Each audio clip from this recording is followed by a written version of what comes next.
All right, let's see if we can get a signal to the back cave. And we are live. Good morning, everybody, and welcome back to another Reality Skewed Gamers Jedi Academy here on a Saturday morning here on the RSG channel with your boy Ranger J 1999. Sorry, I am late for some reason. We had a little power problem and my alarm got turned off or reset actually, so I didn't get the alarm this morning. So apologies. When stuff happens like that, there's not much you can do about it. I think one of the circuit breakers, went click click, and my alarm went flash flash. So I didn't get an alarm this morning, and I didn't have it on my phone set up as well. Usually I do like double alarms and stuff just to make sure I get up and on time, but it's not that big a deal. I'm a little bit late today at the Jedi Academy, but that's fine. We'll still get about an hour and a half in here of stuff here on the Academy. And what is the Academy? Well, that's where myself and whatever content creators are around and want to hang out, do some lovely work by answering your questions for Star Wars Galaxy of Heroes. It's a straight Q&A show, so did I not give you the right? Well, let me restart Zoom. Give me a second.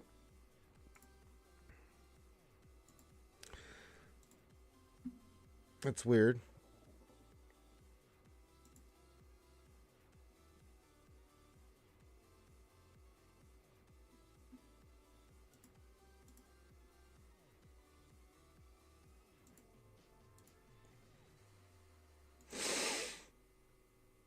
Alright, so it started Zoom again. And then it should pop in. Okay, there we go.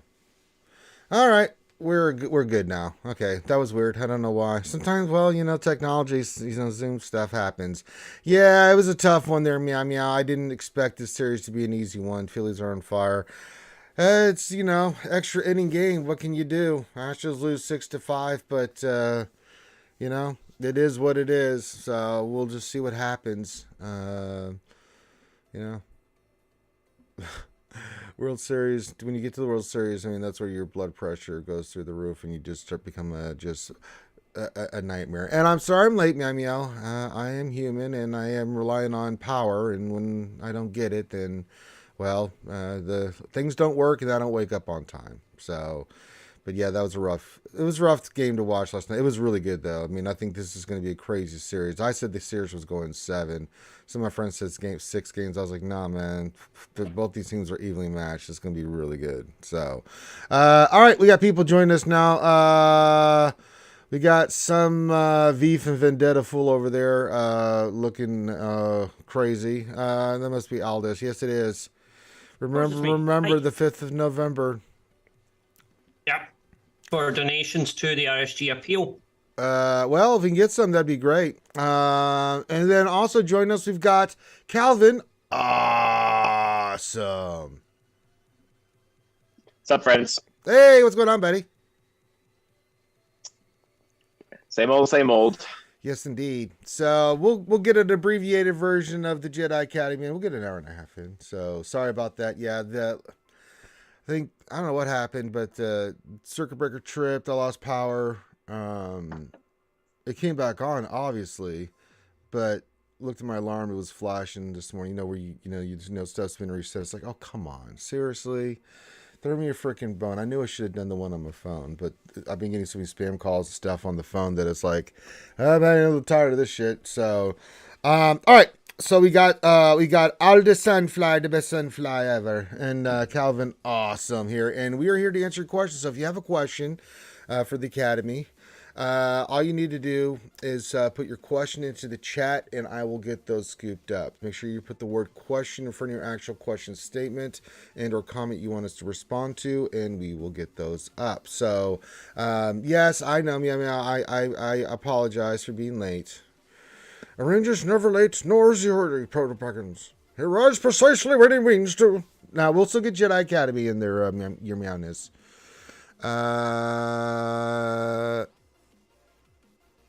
Oh, shut up, Helly. I'll upset who I damn well feel like. Maybe come over there and stomp your Greek butt. And yes, shout out to all the Spartan brothers from Not Other Mothers. Yeah, I'm alive, Fatality V2. Okay, so yes, good morning, Woodall 73. Good morning. Sorry, guys. I'm getting the good mornings out of the way because everybody's like, I didn't think this was going to be Jedi Academy. It's all right. Calm down. We're here. We got all this. We got Calvin. We got me. So get your questions, and I think those are starting to come in nice and easy. Yes, indeed. What else? 73 question. Aldous, was that your passport picture on your arrest picture when you first popped into Zoom? I was just responding to that. That was a terrible picture I had taken to do an Indian visa. I did an Indian visa. I went into one of these places who took one of these kind of these passport shots and ended up with that. And I look like, yeah, it sits as my Zoom thing in case I'm in a work meeting. It's quite a thing. All right. So if you missed it yesterday, while we're getting our questions here, we lost Calvin. What happened? He'll be back. There he is. Yay! If you missed it yesterday, we had a fun. It was the best. It's the most fun I've had in GAC in a while. Me and Trevor Gaming. Trevor on Demand. We did a JC. We didn't use any GLs on defense. We didn't use any Datacrons on offense or defense. And my God, that was a lot of fun. I had an enjoyable time playing GAC for the first time in a long time, not having to stress about it. We just had fun seeing, kind of bullcrap. I did have some bullcrap RNG. He won, but it was a lot of fun. I didn't really care that I lost. We had a really good time. So you can check that out over on Twitch yesterday. Of course, Ram came in and screwed me. Again, he's just what he does. And then, yeah, we watched the game last night. So that was a lot of fun. So just as a scheduling update, just before we start getting to the questions, this will be the last Jedi Academy for 2 weeks because next weekend I will not be doing Jedi Academy because I will be doing our RSG fundraiser. Next week, Monday, Tuesday, and Wednesday, I'll have lunch streams, and then I'm not streaming anymore until Monday of the previous week because I'm flying down to Florida, as you guys know. And we're going to be, that next Saturday, we're going to be raising money for the American Cancer Society. We're going to have a magic tournament going live. I appreciate everybody that's supporting us and what we're doing and pimping the stream. We want to raise a lot of money. So we'll be streaming all day, and then around 5-6 o'clock, I think we shut down the Magic the Gathering tournament itself that will be broadcasting live, and we'll be talking through the whole thing. There's giveaways we're going to have, I think, and some other prizes and things that you guys can bid on and donate and help us raise money. Please help spread the word. If you need a thumbnail or anything, there's the charity event information in our Discord. It's at the very top of our Discord. You can find charity stuff there. There's an awesome thumbnail in there, and you can help spread the word with that. And I'll be going on a couple of other people's streams next week to pimp the stuff. I know I'm going on Go Cubs. I'm going to jump on Heinz stream, I think Monday or Wednesday, I believe, and pimp it there along with some other places. So make sure you check that out next Saturday, and that'll be a lot of fun. And so I'm looking forward to it. I haven't seen Finn in a long time because of COVID and stuff, so it's a chance to finally meet Finn and his lovely wife Karma, and see Finn again and meet his wife for the first time. So I'm excited just for that fact. Anything else? I think that's it for the big stuff. The other thing is we're doing our big Patreon push. We're only 8 away, and if we get 8 more Patreons by Monday, I'm telling you guys, it's going to be creamy because I'm going to start doing a lore podcast series with Ram, and I think Cashman wanted to do it, and Clayton. We're going to call it Star Wars Lore with Idiots, and we're going to drink and be merry and cover lore and just have a goofy time. You'll learn something and hear how dumb we are. So that works out perfectly. If you'd like to become a Patreon and to see that happen, that's what we'll do if we get to our goal. Then there you go. There's a link to the Patreon.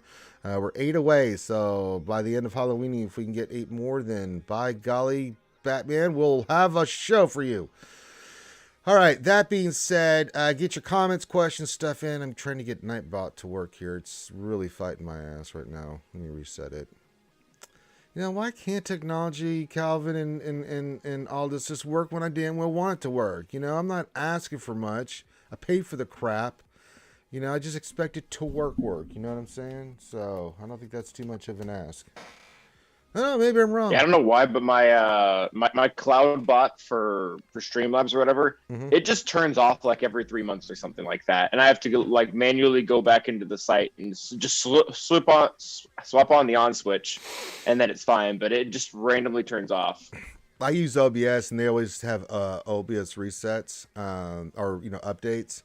And sometimes those never do those. Never do those. I do those, and it's screwed me. Do not. Oh yeah, never do those.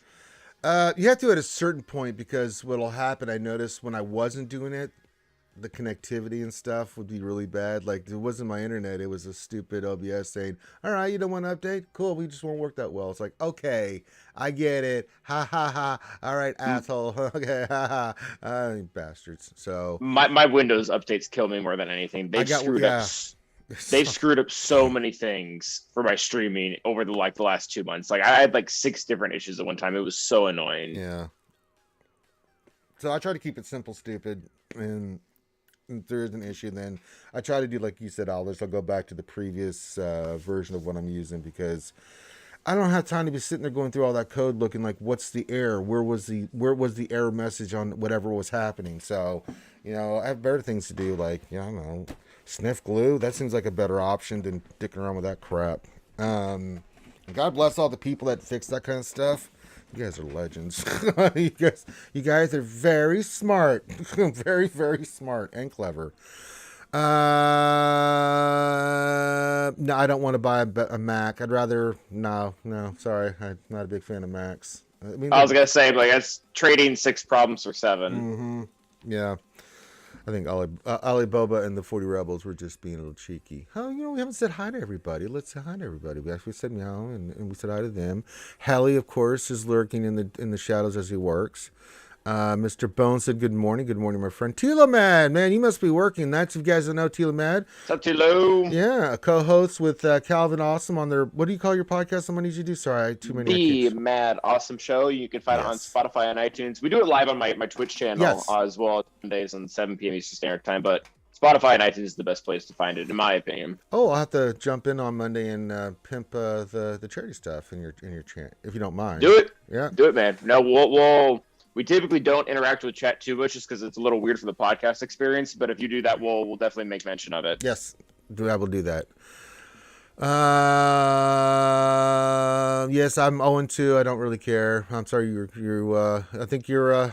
I'm glad you're not there. Fatality. Good morning, Ray Rock. And then of course you can also follow Calvin on his channel. We'll let him pimp it, and Tilo his channel, his pimp it, and of course Aldous Sunfly, who had a GSA this morning. Subtle Dagger, hello, my friend. What else? Any 3? PC rules, Mac drools. Oh, Doyle rules. All right. Okay, so BZ, our first question says, it seems like the game stopped freezing, and I happen to have a Samsung and lost about on the glitch every game, made costing me rewards. Do you think they'll make up for it with some rewards? No. They're not going to do that. But yeah, an update hit yesterday right when we were doing GAC, and I think that was to help with a lot of the freezing issues, right? If I'm not mistaken, let me go back to the forums here. That's what they said. Yeah, let me pull this up and then I'll read it for everybody. So, okay, it did come out yesterday. You're right. Okay, so it says, "Hi, Holotable Heroes. As you may have noticed, we deployed a few updates recently with the hopes of us having found the reason behind the freezing folks have been running into lately. While this is still in the early stages of the fix, we're monitoring it and seeing if that helped. Come Monday, I'll probably post another poll to see where people stand, but here's hoping this was the big freeze fix. Thank you again for your patience during this time." So if you are getting freezes, you can go on the forums on Monday, it looks like, and they're going to do another poll, and you can let them know if you're still experiencing those kind of things going on. So, yeah. There we go. All right. Well, finally. Firstly, congratulations. But how short? I was so amazed how short from when they actually launched the poll, going, "We don't have a clue," to suddenly they have. I think it's good, but I'm like, hang on, why didn't you launch the poll like 2-3 months ago? I mean, why? Like, I'm surprised you've got a fix so fast. But fingers crossed to fix it. It's good for everyone, good for the game. So good stuff. Well, in the beginning, they were even kind of, and this is probably more EA than it was CG. They were denying that it was even a thing. I know. EA support was just, well, EA support, the issue is there's awful. There's been game crashes since the game's existence, and a lot of it, not this one, specifically not this one, have been user error or device related. And I guess this one actually did have some device related stuff in it, but it was so widespread that it was something they needed to fix. Yeah. So I think they just kind of ignored it until they couldn't anymore. Yeah, I typically never froze on my phone. I mean, we as content creators, we use emulators. So BlueStacks will crash, but that's BlueStacks. I mean, that's BlueStacks. I mean, it just does it, and that has nothing to do with the game. So when people were saying they're having issues with their phone, I wasn't having the level of issues that other people were having. My phone would just freeze. If I had the game open after about 4 or 5 hours, I would go back into it. It was just locked up, and then I'd have to restart it. That was the only thing I was getting, but I could see where the freezes were starting to happen on my phone, and I had never seen that issue before. So then I knew that something was really fundamentally going wrong, because people were messaging me saying this was happening and this is freezing and this was crashing, and I was like, damn, that's oh boy. So yeah, again, Monday, let CG know if you're still experiencing issues. Rock and roll. All right, let's get to the next question here. Yes, you are at work, Helly. I've been exceptionally busy, really. Well, good stuff. Subtle Dagger says, question: is the Savage Omicron worth pausing my Profanity farm to gear my Savage and relic him up before JC 3v3? My Savage is gear 11. My answer is yes. That thing is really bloody good in GAC. I've been using it. It's a nasty cron, man. It really is. And you need to take him to 5 for Datacrons if you want to use any of those. But I don't. If you guys have the Omicron, Aldous, Calvin are using it. It's really good on offense and defense. Go ahead, Calvin. What are your thoughts? Yeah, just don't put off Profundity for a month to work up Savage. Like, if that's the difference maker, definitely take Profundity. Otherwise, it doesn't matter. Yeah. But yeah, it's really good on both offense and defense. It breathes life into an otherwise dead character. I do like R5. The Datacron thing is a thing, but also, I mean, he's a tank. You don't want him. I really wouldn't leave him at, like, I mean, it depends on where you're at. Like, I'm sure even in Chromium, like a Gear 11 Omicron Savage is probably going to do something useful.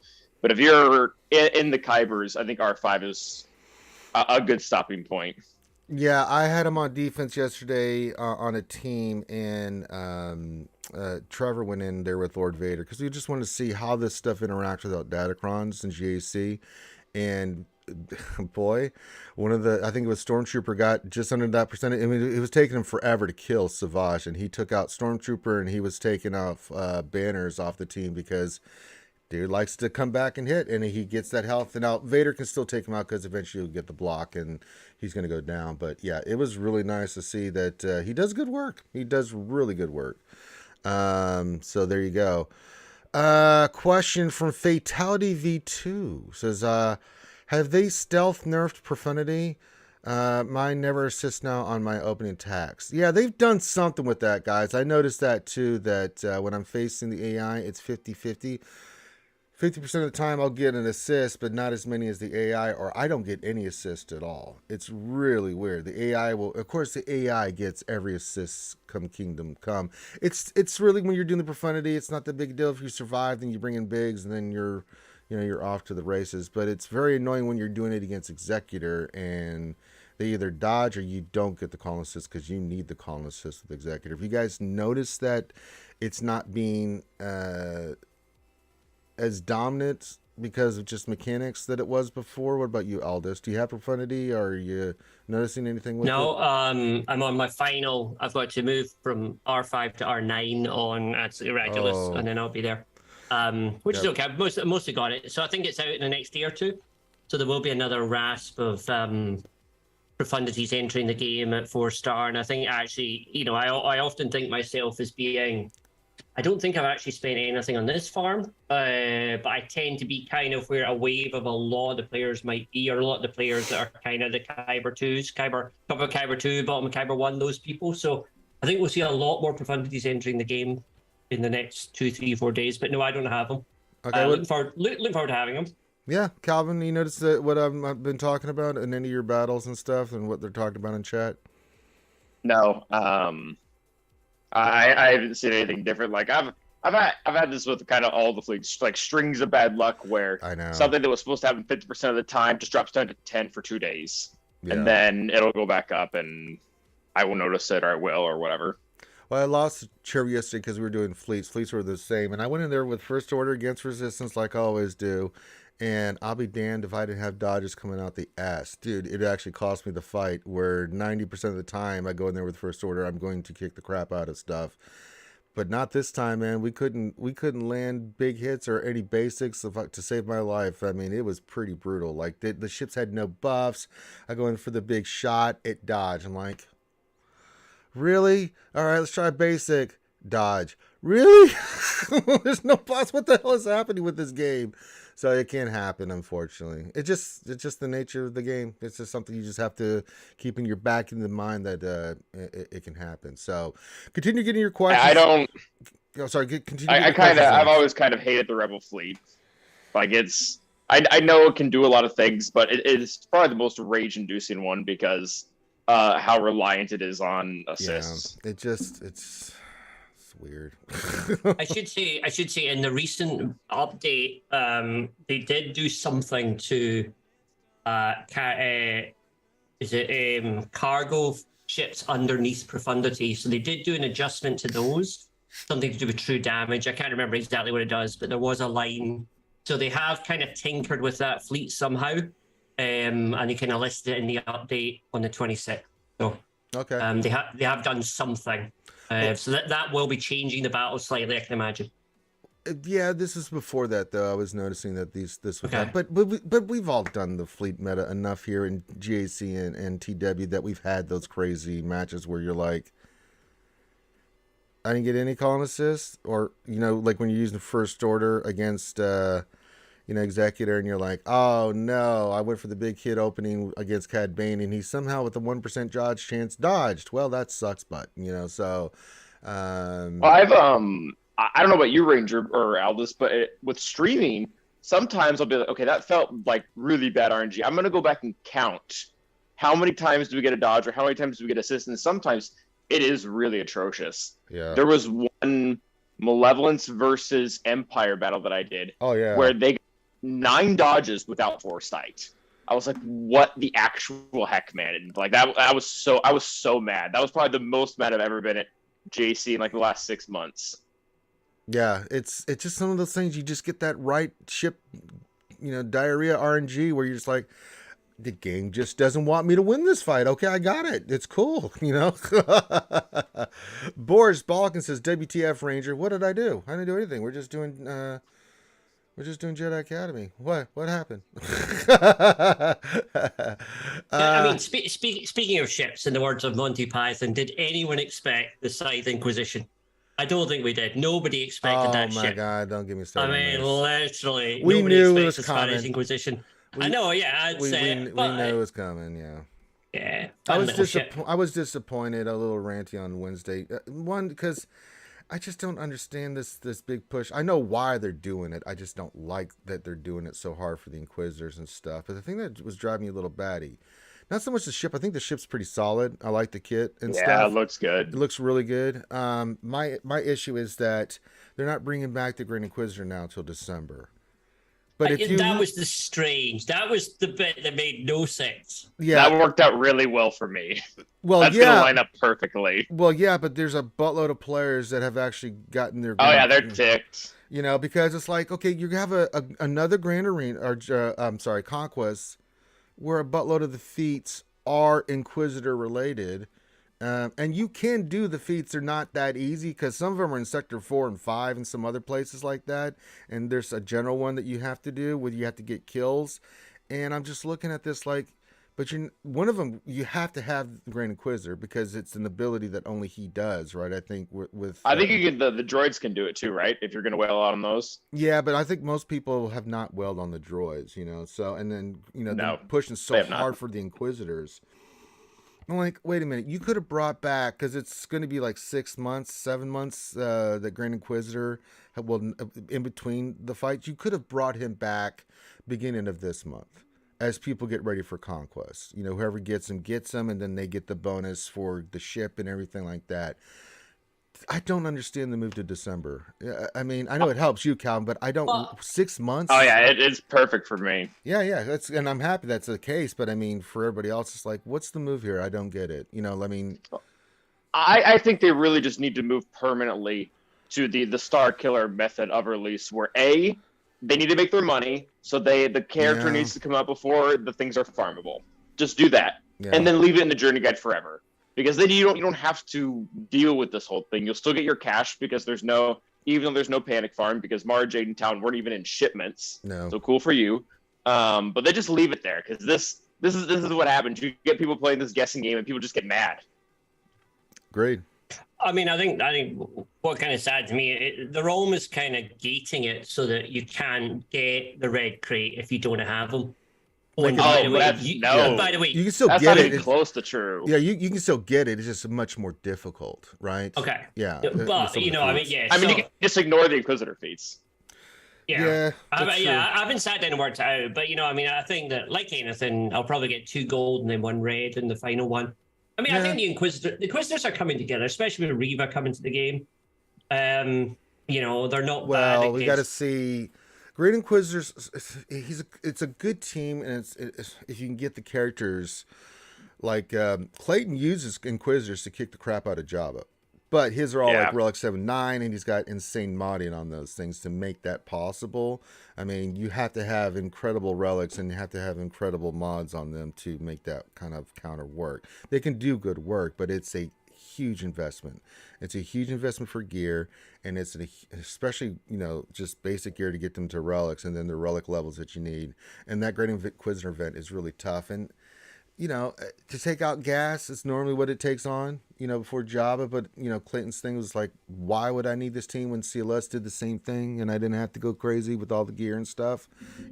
So we'll see what Reva does. I mean, I agree with you all this. Having Reva, we'll see if she can help, but the Inquisitors came out, they weren't that very good, so they added an update and updated their kits, and that still didn't make them very good. And then we thought, well, okay, Grand Inquisitor will really take this team, as a legendary character like Luke and Starkiller. Those characters just really up the ante, and they can take on higher stuff. Just wasn't the case, but we'll see. Maybe Reva's the character that we need. But the ship looks good. That move with the Grand Inquisitor just kind of threw me off. Like, really, December? What are you doing, man? Well, I mean, I don't know if you remember when they first came out, they sort of said, oh, you're going to get the Grand Inquisitor, and you said, okay, he's going to follow the standard legendary cadence. And it's like, okay. And everybody went, well, what is that? You've only launched. You have to look back to Jedi Luke. That was the last character that did that. Where you did that. And it's like, well, good point. And then it's like, well, hang on. He didn't do this. So this is not the legendary cadence. This is not a sort of a PR come back 3 minutes later, long time later, peers. It doesn't make any sense. I just think I think they're playing about with it because of this thing, and because of the ship. Well, and the reason we harp on this is we didn't say this is what the cadence is going to be. CG put that out there. So it's not like I'm just saying, And this has always been a problem. Like, even back when I remember the Jedi Revan event release, it came out, and then I don't know if it was a full 6 months, but they extended it beyond the normal. They did, yeah. And everybody was like, where is it? And they were like, oh, we want to give everyone, or we want to give the original owners more time because there's a better value or whatever. And then for Darth Revan, they did like less than 3 months or something like that. It's just been, there's been a lot of inconsistencies with these things, and ultimately it just comes down to what they want to do. Yeah, agreed. And I wish they would just say that. Yeah, screw you. Say it. We're just gonna randomly do it. No pattern. Yeah. Well, wish they would. I do too. Yeah. So, Settle Dagger. I think they they just pick up unnecessary criticism by They do. I agree, things. Aldous. Yeah. And they could just go, look, okay, it will be back in 3 months' time because that's what we've decided at the moment. But you know what? After that, we're just not that sure. You know, like, or we're going to, this is our intention, but you know what? If this character is then attached to many other things in the future, we might start altering the cadence. I don't know. I just think a little bit more communication on that would kind of make people, it's just silly when they're fixing things and doing good stuff like potentially bug fixes and things like that. I just think it's silly to pick up unnecessary kind of people harking back. And I know that we too often hark back to things he said in the first year of the game or the second year of the game. But this was specifically like, what, about 6 months ago when this exact team were launching the Grand Inquisitor. You know, it's not like it was a previous entity of people. Well, I guess Doja Fett. Anyway. No, it's a good point. Yeah, no, there's been... I would argue there always kind of has been these inconsistencies, and it becomes a pain because then it's almost like you're not getting really rewarded for being more invested in the communication. It almost backfires sometimes. Well, it just becomes, you know, and also we have this. Sorry, I'm a bit ranty, but you have in the latest Datacron launch. We'll probably talk about that later on. But again, you had the entire calendar this month called Hunt for Red October. And then in the Datacron launches, in the final one, you have R, E, and D in red. Like, I don't know if this is just Meathead trying to be amusing or whether this is meant to mean something, but it's just a bit annoying. Just be a bit clearer. And if they didn't make quite so many mistakes and things, you'd be a little bit more kind of giving them credit more when they got things right. Yeah. Absolutely. Let's get to the next question here from Settle Dagger. Says, is it best to work on mods for the most powerful tunes first and then work down to the least powerful, or work on mod piloting first and modding new 7-star tunes as they are being geared up into relics? I will give my answer on this and see what these awesome guys think. I have always legitimately gone for characters that need speed first. Those are the mods I hit hard. There's 2 sets that I will go for, and it's team dependent. Like, give me an example. Like, I'm working on the Inquisitors right now. I just got Grand Inquisitor like 340 because that's the speed I want them at. I'm getting Second Sister, getting her 6E with her mods, and get her around 330 or 340 depending on what they hit. Right. So those 2 characters first.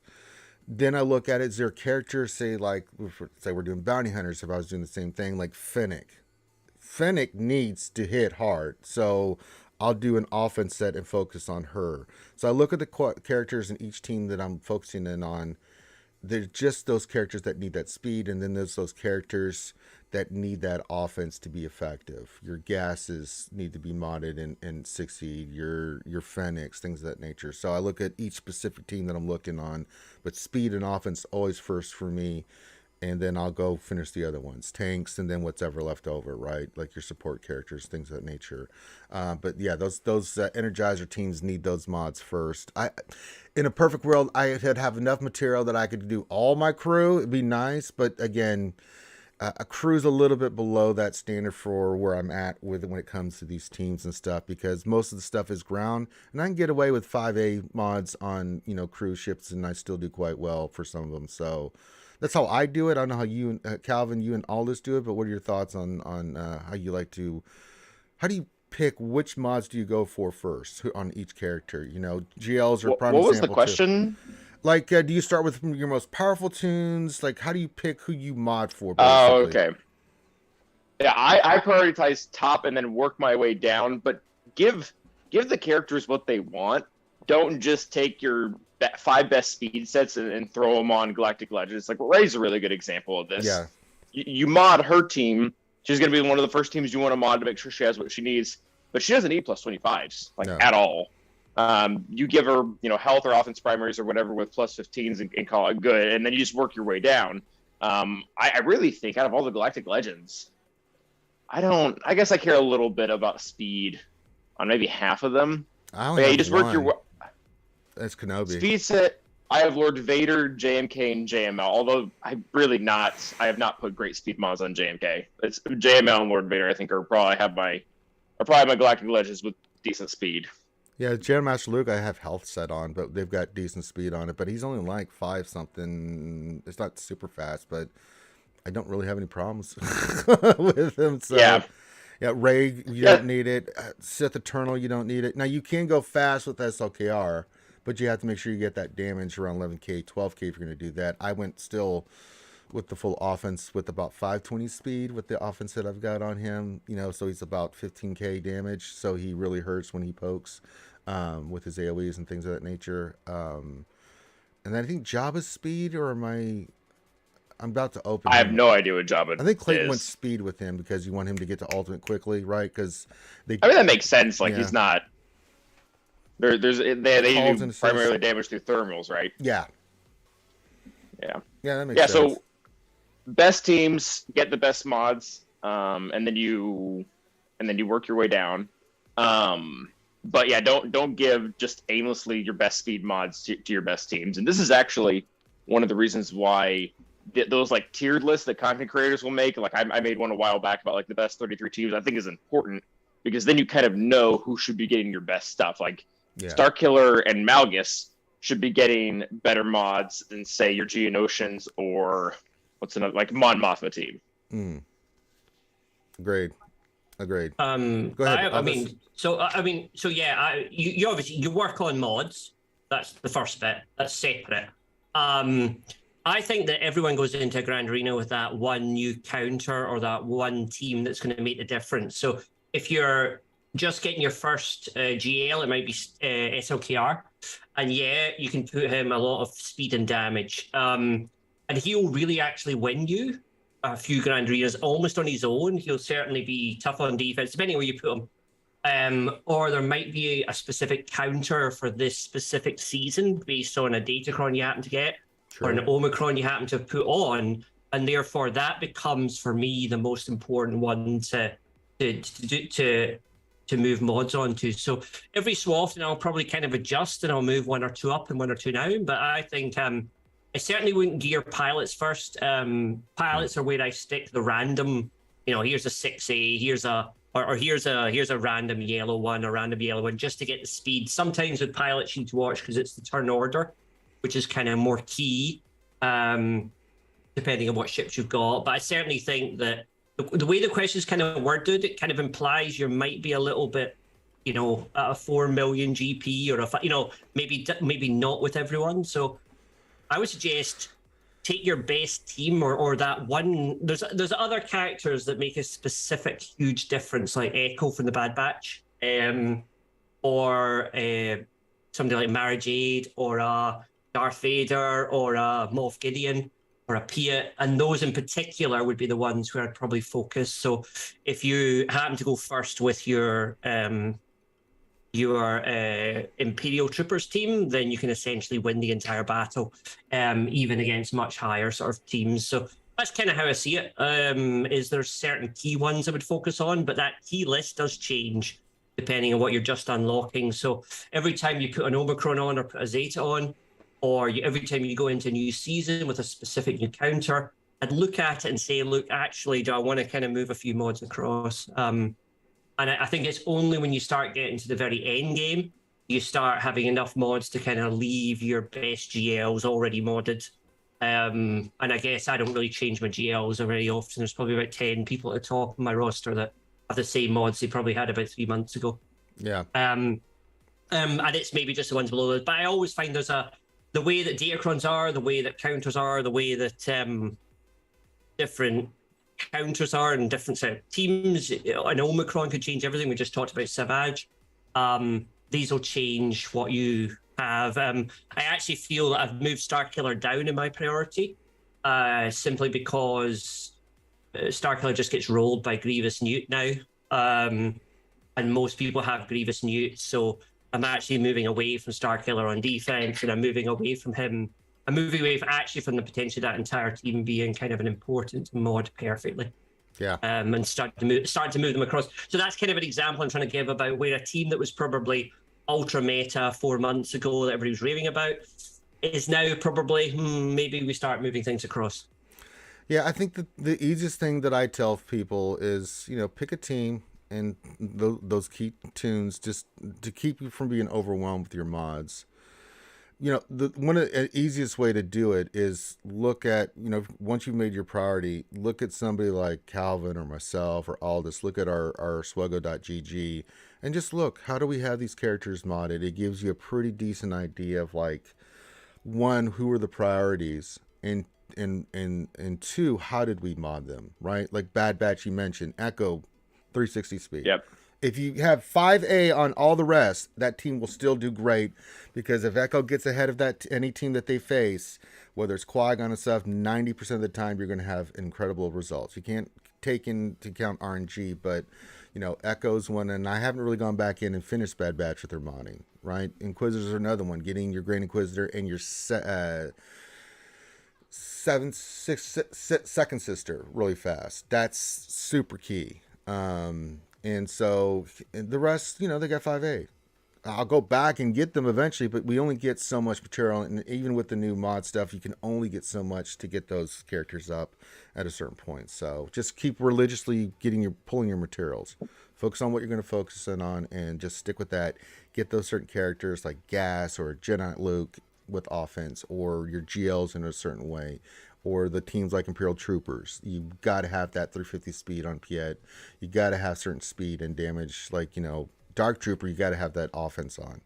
I mean, he's going to be calling assists, and if you only have 7,000 damage, well, it's not going to do quite as effective as Save Mine that it has almost 11k, you know? So you got to think about that kind of stuff when you're working on your mods. And if you ever settle, you're more than welcome to message me in Discord anytime and ask questions, or message me personally and about any mod, and we'll get you squared away. That's what we do. All right, next question from Gav Pieces. Question for Aldi. How has the Tom Donator strat been working for you? Donator? I use it this morning. I couldn't tell if that was Donator. Yeah, It's because, Talmater. The real Abner Dune and the Opinionator kind of developed it. So this is the Lord Vader counter, which uses Tarkin Lead, Darth Vader, and just any 3 Empire or Sith at R5 or more. Doesn't use Watt, doesn't use Piet, and doesn't use a GL. So used it this morning, killed everyone, but left a Piet, a lone Piet, because I ran out of time with about 5 seconds to go, because I killed the others. Super cheap counter. I'll kill a Lord Vader with any Datacron. You just need to make sure your Darth Vader goes third. So you just need the speed on Darth Vader. You don't even need a special level 9. All you need is the cooldown. So if you've got a level 6 Empire cooldown on Darth Vader, and he goes third, he'll rip apart a Maul team. The strategy is a bit weird, and it works by hidden buffs, and don't try and ask me how it works. We do know how it works, but it is super complicated. There's a number of things, a number of teams it doesn't work against. And there is a subtle variant I have, because I actually have the revived Datacron Darth Vader. So you can actually die as long as you don't get ability blocked, and it still works. Even if Tarkin's dead, because his leadership still works. So basically all you need is Tarkin leadership and Darth Vader. And it'll rip apart. You can actually 2-man, is the weirdest thing. Yeah, so it works great. I don't know why more people aren't using it. It's probably the cheapest counter for a Lord Vader with a level 9 Datacron, and Maul and anything else. It just doesn't work in certain cases. But I think it's a shame we're losing 5s. I can imagine when we get back around to 5s, everyone will be using it. But to kill a Lord Vader, I see all these other people struggling with Lord Vader, and I just rip through them. And I'm looking forward to having more on defense, because it's such a fun counter to do. It does take the full 5 minutes, but like I say, to kill him with a non-GL, no Watt, no Piet is pretty good. So yeah, working perfectly. Working as intended. There you go. Next question from Gav Peace. His question: has the next part of the State of the Galaxy happening, or is there any news on this? Which part of the state of... Is that referring to Galaxy? Oh, Galaxy. I think that's dead in the water. I don't think that's happening.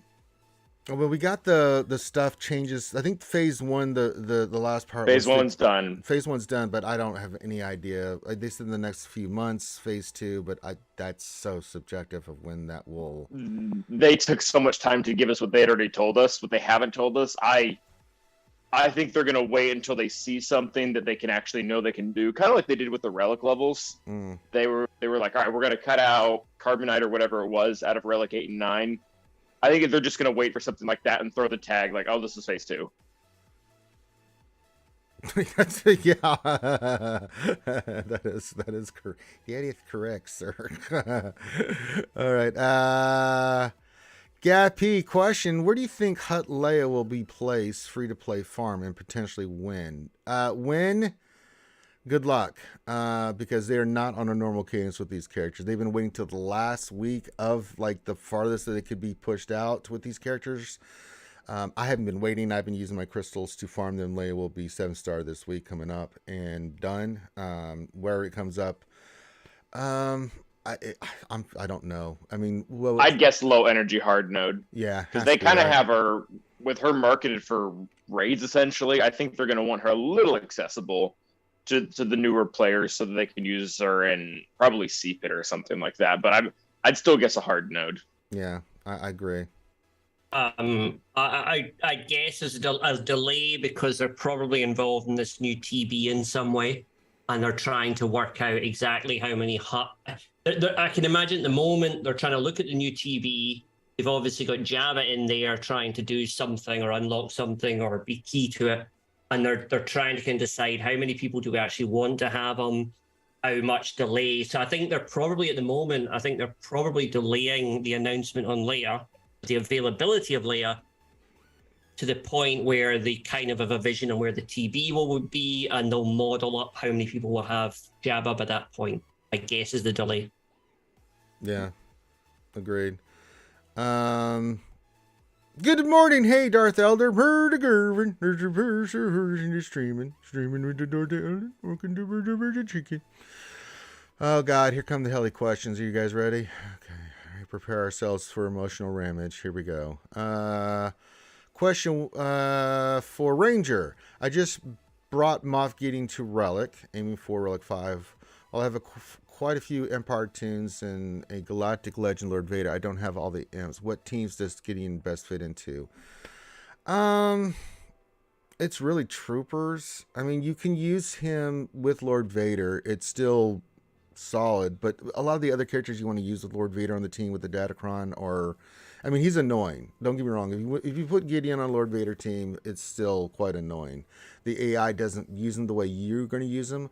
Typically, he's mostly the best on Imperial Troopers. And that team's going to be Piet that I'll use him for. It depends on the team I'm facing, because sometimes I prefer Range Trooper.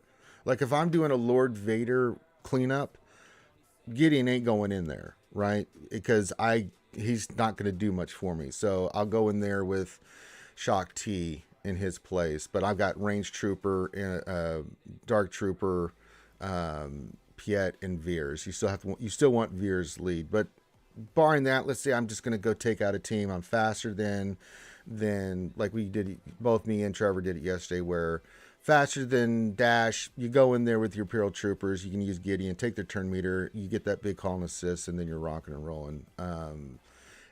I used to do the same thing with the Darth Rev encounter, but Malgus has pretty much neutered that. There's no chance in hell that you can use that. You have to use it for other teams. But any teams in the back wall, any teams in the front wall that you outspeed with your troopers, especially with Gideon, he puts the debuff on them. You get the call and assist. He takes away turn meter. He's a good character, but mainly Imperial Troopers. You guys use Gideon in any other circumstances outside of that for anything? Any like weird teams for? Heli. I like to use them with Padme and 3s. That's so good. you use Padme, Gideon, and a support like Ayla or R2. You'll drop the enemy's turn meter. You won't drop your own, and then you have 40 stacks of courage just to annihilate a character. Like this is one of those things that people were using against like Starkiller junk. So people who would put in like Dooku, Ventress, and Starkiller. You come in there, you're faster than them. You drop their TM, and then you just annihilate Starkiller with the 40 stacks of courage. So. That's what 3s, that's one use. And then for 5s, the team that I actually use Gideon with the most is Geos. typically if I have like 2 or 3 shots something in the front wall and I'm low on teams and I get to the back wall and there's something kind of in the middle ground, then I'll just take in Geos, I'll drop Sunfac, and I'll put in Gideon, and then it's pretty much just like having 350 speed or whatever Geonosians, which is pretty funny. Nice. I like it. When Heli was, I was kind of where Heli was. I had Moff Gideon, but didn't have the others right to relics. I just had Moff Gideon as like a bit of a floating character. And would, because actually he only has one purpose, and that's to strip the TM at the start of the battle. So you can actually use him in random teams. I would have him on light side teams. I'd have him just randomly moved around. And actually he became a bit of utility. And that basically allowed me, because he was about 350 odds, 350 plus. 350. And that just allows, you to kind of cheese many teams. You'll kind of work on, so I would move him around. Like I say, I think at the moment he sits on my Lord Vader team on defense, but I think, when I first got him, I think he moved around quite a bit. All right. Next question for Heli. Oh boy, let me pull this up here.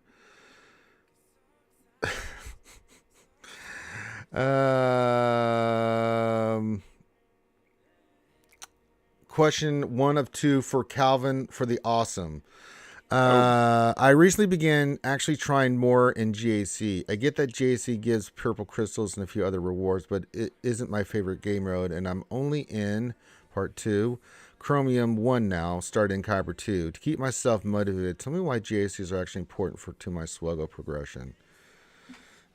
This is kind of a hard question because I've gotten to the point where GAC, and this is kind of a recent development, where I care more about playing than winning, which has not been the case for me. I put a high emphasis on winning for most of the game, and really right now I just love getting in there and trying new things, win or lose. Winning is fun. I would definitely prefer to win. It does help. Nice rewards. Yeah, it does. And I feel like I'm not actually apt to answer this question well, because I've never been outside of Kyber 1. So I don't know. Well, I think we're all Kyber 1 here, right? All this, what you're Kyber 1 or Kyber 2? I'm Kyber 2. I have purposely dropped down. I've been throwing a few matches recently to drop back down, just specifically for Calvin's point, is that I kind of want to focus on the presentation being good and using risky counters and using stuff that maybe is a little bit off meta, that is a little bit creative, because it means for a more exciting stream. And it means that people, and I actually think there's incredible content creators at the very top of the game are doing very similar GACs.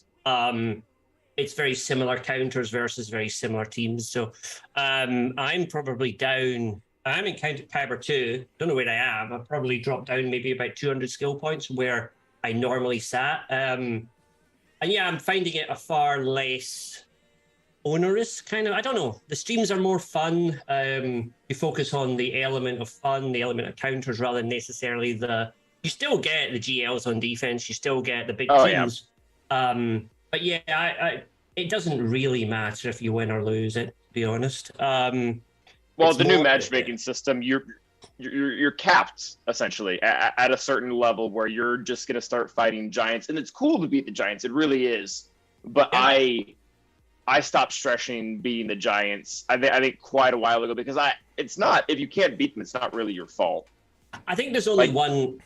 To me, there's only one way to lose a GAC, and that is to be raging on stream, angry at the game, swearing at the opposition, blame, and I think that to me is when somebody actually genuinely loses GAC. That's a good take. Because they are losing 10 to 15 viewers from their next stream.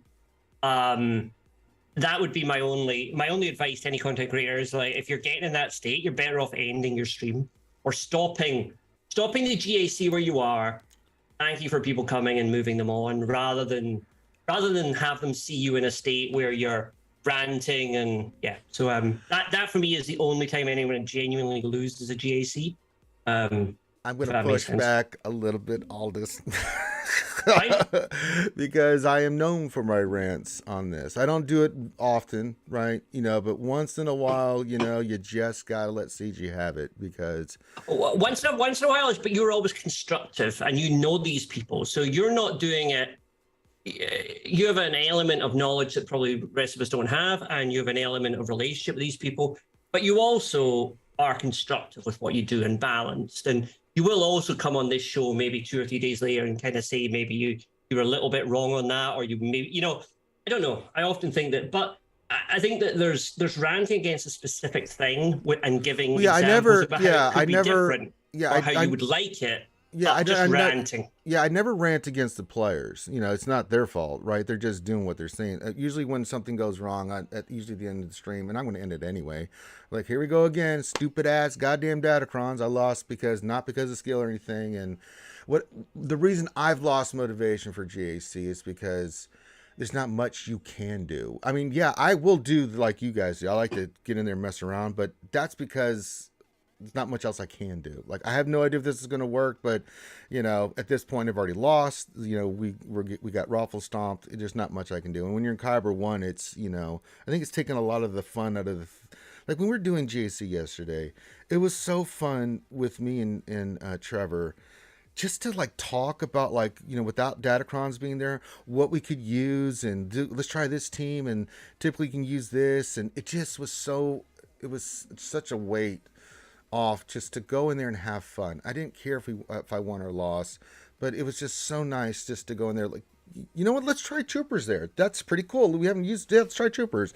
Those kind of comments. But with Datacrons, like, you have to sit there and spend about an hour figuring out what is the dodge percentage and which cron do they have. And, and for me, like, the Lord Vader cron is like, well, did Finnick work? If it didn't, can I clean it up? And if I can't clean it up, okay. But now I've got all this other crap that I have to go deal with. It's really demotivating me. I do it, as you guys said, for fun. It's about interacting with the community. It's about having fun with your fans and stuff, and losing your mind. Yeah, it was a lot of fun. Trouble on Demand. I really had a lot of fun there. Big Chi. He says, question, is CLS a good counter from all? And good morning from the West Coast. No, it is not. Rambam was wrong. I lost yesterday because we went CLS versus Maul, but it had BAM in there. And Ram's like, yeah, this is about a 90% success rate. No, it wasn't. so I'm Ram's on my shit list again. Ah, damn it, Ram. Again. Yeah. Who did you try and kill off the bat? Did you try and kill Maul or? No. We went right after BAM, and a little bit of RNG. But here's this: we had a little bit about well, I let Ram call it. I didn't really care. But that'll do it. But the thing is, it would have worked because we missed it by a sliver on 2 characters that got, like, literally, like, they had 1 health. It was that close with it. So, of course, Rambam's hisses were better than mine. I'm like, what are you talking about, you freak? We have the same kind of team.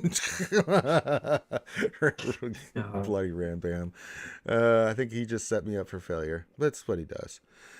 But then he'll come back like a couple other streams where he's come in and said, "Dude's this sheep counter," and then it works perfectly, or use this counter. He's redeemed himself. But I think yesterday he just wanted to see me suffer a little bit. I have to say that counter is weird. Anytime using CLS, it's not just what is CLS good counter. It is who do you hit first, and SWGOH doesn't tell you that. So you do need to take that a few minutes to kind of look at the team and go, right, is there a Preton here?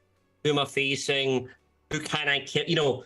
It's and you also need to look at their turn meter. There's a lot more in it when you're looking at a CLS counter. It's not an automatic the way it used to be. Well, CLS versus Maul is actually pretty solid. CLS with Maul, BAM, not so good. So that's the one that I went back and looked at. Like, it is more nuanced because you have to, after you kill Maul, you have to be very careful to not trigger DI, because then you just time out. Yeah, it's a tough fight, but you know what? It was good that we showed it off, and then I can rage at Ram.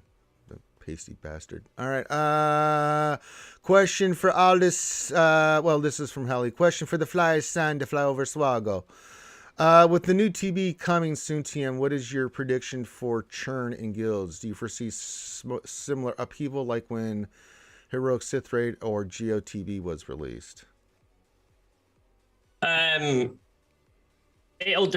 I don't think so. I think there'll be a certain amount every time they launch. Well, no, actually, no. I'm going to say no. I don't think so either. Yeah. I don't think so. I think that I do think that people know that this is going to have an Inquisitor focus to try and get Reva, and it's likely to have a Jabba the Hutt lane. But I think probably your top 20 guilds probably have enough Jabba the Hutts already and are working towards it. Jabba the Hutt's actually nowhere near as hard to get as Lord Vader, so it's actually been a step back. So I think people are Kind of sad.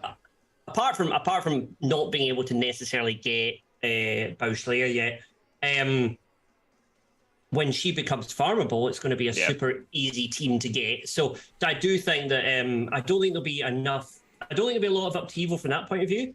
I do worry, like I said last week, that they're going to gate things and overly gate them behind like a Relic 7 or a Relic whatever, which will get, or a GP that will mean that they have to be at that level. And I think that might cause a little bit of annoyance in the community for no reason. I think that when they launch something as good as a new TB, people want to play it. People don't necessarily want to be stuck doing Hoth because they can't get into certain things. So hopefully, like I say, hopefully they'll let us play it. Hopefully they'll let us get 1 star, even though that might not be as good, but at least we'll be playing the new content.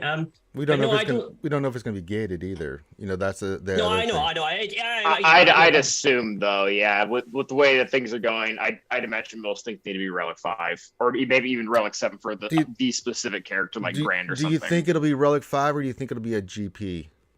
I think they're going to lean into relics because they thought GP was a good metric, and then people just started throwing on like Grandmaster Yoda's leadership to bypass it.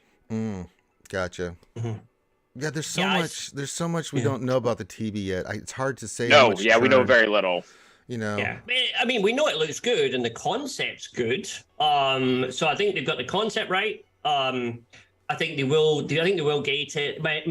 They gated really around a Relic 5 almost, I would have said, for this one. So this one being the next one, I'm worried. But like I said last week, with it being a modular thing, they can switch out.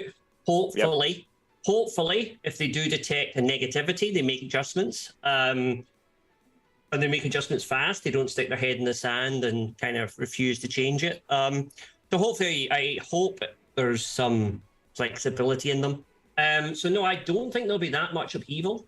I don't think Reva, like we said at the start of the season, so if Reva is the prize and she is the cam, and there isn't the announcement of maybe a get 3 token or some other currency that can only be get by, and it's just a progression of more get 1s, get 2s, etc., then I don't think there'll be any disruption. If they do announce a get 3 and that get 3 is needed for something in particular, then we might see certain guilds kind of strive to get as many as possible. But all they're going to be doing is looking for people to get probably Jabba the Hutt. And Jabba the Hutt's not insane. He's not a terrible farm as a GL. So, yeah, I think it'll be fine. Yeah, just too much stuff up in the air. We just don't know how difficult it's going to be. Is there going to be a gate? How's it going to work? You know, we've seen just a screenshot of.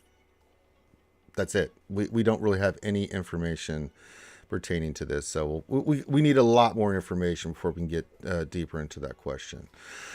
Jack Daniels says, question, thinking about taking SWGOH to Relic and to add the Omnicron, but not sure what's the rest of the team I should be. Suggestions. A couple teams you can use them with that I've found. You can use them with a pure Starkiller team, is him as the 5th. Or a team that I've been running is Trey Elite, Starkiller, Visas. No, that's the wrong team. Sorry. Give me a second here. My thing went poopy, surprisingly. No surprise? No.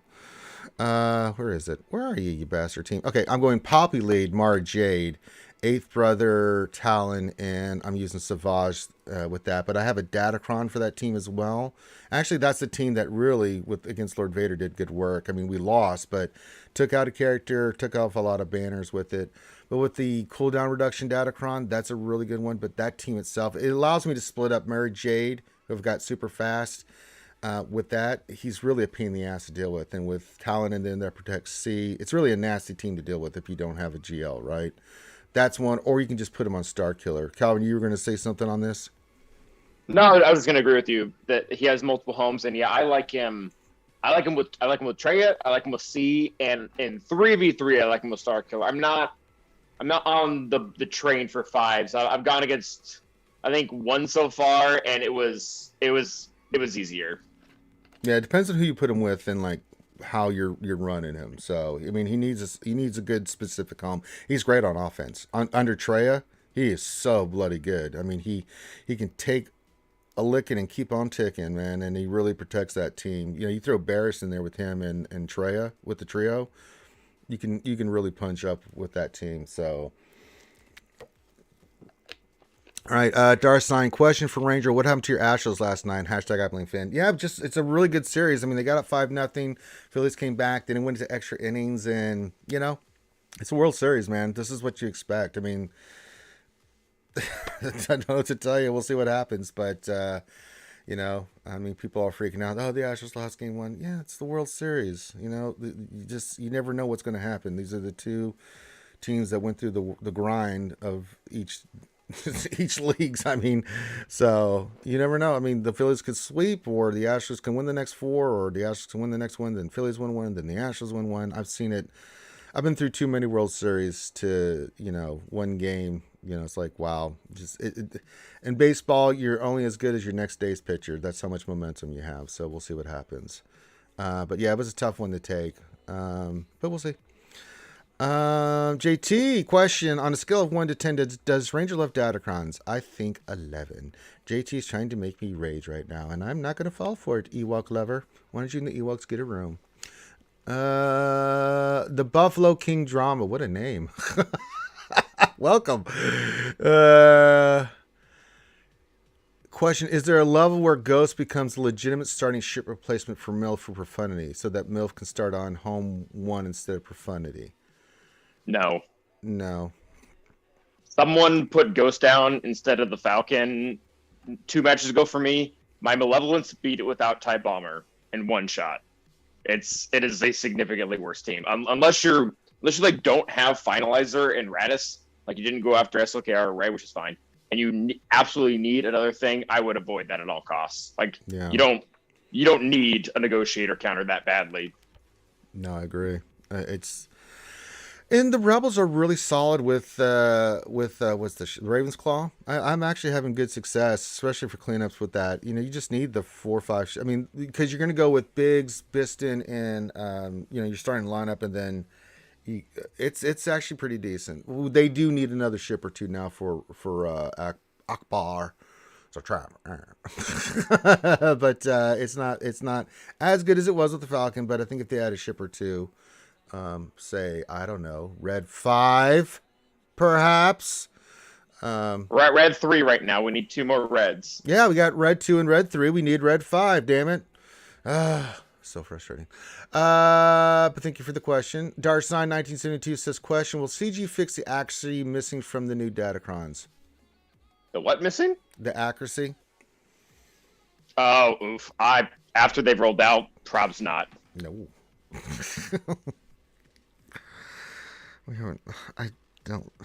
I'll let Aldous and Kelvin talk about Datacrons, the new Datacrons. Hellsteel's coming back. I'll take Hellsteel every day over Dodge. I know, but it's still that's fine. It's still gonna make things. I didn't hate Hellsteel, and was it set 1 or in set 2 that had, or just set 1? Set 1, because it made Reyes almost unkillable, and then also your Lord Vaders were pretty nasty as well. I never had that issue. Yeah. Like SLKR will get his damage, C will shock her, Star Killer will shock her. I never really had that big of an issue with her. Well, I think there was that plus the damage bonuses on that too. I think what made Rey, you might be right on that. The problem with that Datacron with that Hellsteel is that Rey got into her ultimate fast, or got the big hit ultimate too, or both. Yeah, which was very annoying. Yeah, so she would have the Hellsteel out the ass, and then she would do it in her ultimate, and you were just toast. Like, you couldn't use C because you couldn't kill her fast enough. You couldn't kill her, period, because it was nasty. So hopefully they toned down, but we'll have to see. We've seen the initial stuff, but again, I'm not the biggest fan of Datacron, so you shouldn't be asking me anything. I think they're crap and they need to go away. But we have to deal with them. So I mean, Yep, part of the game. Part of the game. You know, we just have to take our punches, right? Take a licking. I don't mind them. I'm happy. Well, this time round with SLKR getting it, SLKR mostly sits on offense, so I don't think. I do have a slight subtlety where I'm not a big fan of the defensive GLs and buffing those, because I like the game. You know, I'm the kind of person who wants a football game to end 32 versus 35, not 3 versus 4, you know, sort of thing, you know. So I kind of prefer them not buffing defense on teams or making them harder to hit with things like dodge. I prefer them buffing offense only. So I think the SLKR getting it, I'm kind of happy with that. The Hell Steel is back, but it's no longer 300% the way it was. It's down to 80 or something. So they nerfed it. Yeah, it's a lot lower. What the that's hell? kind of cool. Well, the Hell Steel went from where you can have it from like 500 to 600, with the potential being like 200 to 300. So better, but still pretty. It's a lot lower. It's a lot lower, but. Yeah, well, yeah. So at least they've moved. So yeah, I think the next set looks okay. I mean, I'm not. They're just part of the game. They keep changing things though. Like this set looks, and this might be good. This might even be for the better. But there's just been and this is probably because the testing program got killed. So you know, screw that guy. They've changed it like 5 times. Like this time, we're not getting like the 3 different roles for SLKR. They have like 5 characters in there, and each one has like 1 or 2. It seems just a little weird. I'll tell you this much: Phasma, Omicron, and TW. Look out! That's going to be horrendous to deal with. So again, just okay. We're moving on. I don't want to talk about Datacron. So they make me angry. Hey, who joined us? Kate Gaming. Holy moly! World famous Kate Gaming. Hello, Kate. Hello. What are How you guys doing? We're doing good. Glad you could join us. What's up, girl? I just rolled out of bed and ate breakfast. That's it. Minus the spinach. Like Let's see here. So we'll get a few questions in here with Kate. We got a few more here. Let's see here.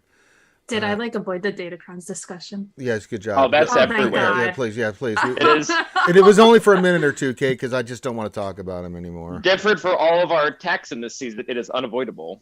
I know. You feeble. Did you hear Wolfie's thing he did with the duck, dodge, dive thing for Datacrons? If you've not heard it, man, get with Rambam and have it send it to you. He does a perfect Rip Thorn and does one for Datacrons with that same kind of thing. It is the funniest thing I've ever heard. Oh my God. You've got to know the 5 days of Datacrons. It's so good. What? Yeah. Just get with the song? No, it's from the movie Dodgeball, where the guy's teaching them how to play dodgeball. Oh yeah. So just I've ask him never seen it. Oh God. I saw it very recently for the first time, like a few months ago, and it's pretty funny. It is so funny. I feel like anytime any of you guys ever bring up a movie, it's just like I haven't seen it. Have you seen Hot Rod? No. Hot Rod is the best. You know what movie I did just watch recently, and a lot of people are shocked I never saw it? Napoleon Dynamite. No. Beetlejuice.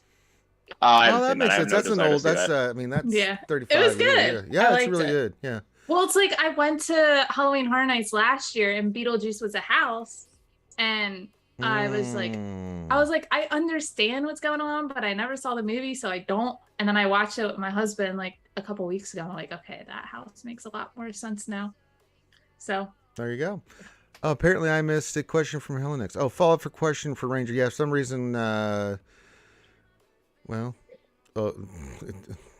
question thing pooped the bed. All right.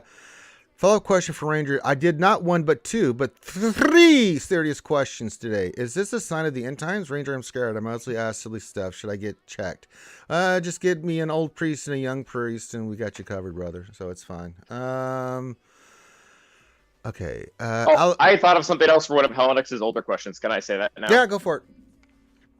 So asked about like GAC rewards, why they're so important. The only thing that I can visibly see in my account right now that is going to make a huge difference because of GAC is Profundity's going to hit tomorrow, and I have 28,000 crystals saved up to take it right up.